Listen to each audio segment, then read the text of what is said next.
Кече Балчы шаарында жергиликтүү кеңешке шайланган депутаттарга мандаттар тапшыруу салтанаты болуп өттү.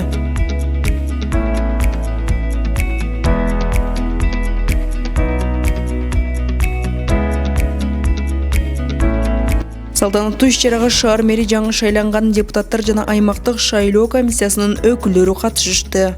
7 партия өтүп келди. Бул тарыхта биринчи жолу болуп атат окшойт, Кудай буйрса. Барыңыздарга алдыда албан ийгиликтерди каалайбыз. Мынакей өлкө башчыбыз Садыр Нуркожоевичтин берген көп тапшырмалары бар. Ошол тапшырмалардын негизинде жергиликтүү өз алдынча башкаруу мэрия президентибиздин саясатын колдоп иш алып баратат. Мен чын жүрөктөн ишенем, ушул жерге келген депутаттар жергиликтүү өз алдынча башкаруу мэриянын программасын, максатын колдоп, чын жүрөктөн ишке ашыратуучу эмки жылкы иштердин баарын биргеликте шаарыбызды гүлдөтүп, өстүрүп алабыз деген үмүтүбүз чоң. Ошол себептен бүгүн кайдыгер эмес депутаттар келди деп мен терең ишенем. Иш-чаранын жүрүшүндө шайлоо комиссиясынын төрагасы Максат Кыдыралиев шайлоонун жыйынтыктары тууралуу маалымат берип, шайланган депутаттарды куттуктады.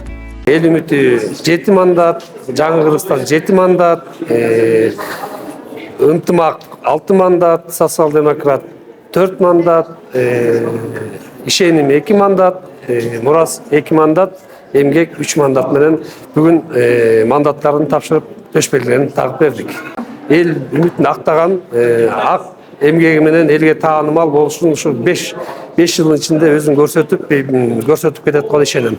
Балчы шаарынын тургундарына ушундай эл ишин татыктуу адамдарын шайлап бергенге чоң рахмат. Андан кийин депутаттарга расмий түрдө мандаттар тапшырылды.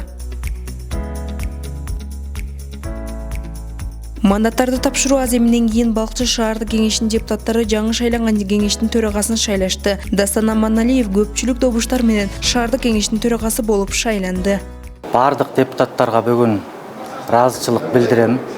Мындан кийин мен тыгыз байланышта депутаттар менен ар бир партияга бөлүнбөстөн, ар бир жеке кызыкчылыкка берилбестен иш алып барам.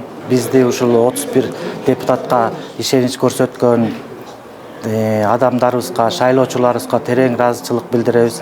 Буюрса биз 31 депутат ынтымакта шаарды алдыга жылдырганга биз баарыбыз салымыбызды кошуп, аткаруу бийлигине, мэрге элдин көйгөйүн жеткирип, ошону ордунан туура жана так чечкенге, биз дагы элдин маселесин көтөргөнгө, элдин ишеничин актаганга сөз беребиз. Алардын алдында шаардын инфраструктурасын өнүктүрүү, социалдык маселелерди чечүү, экономиканы көтөрүү сыяктуу маанилүү милдеттерге салым кошуу маселелери турат.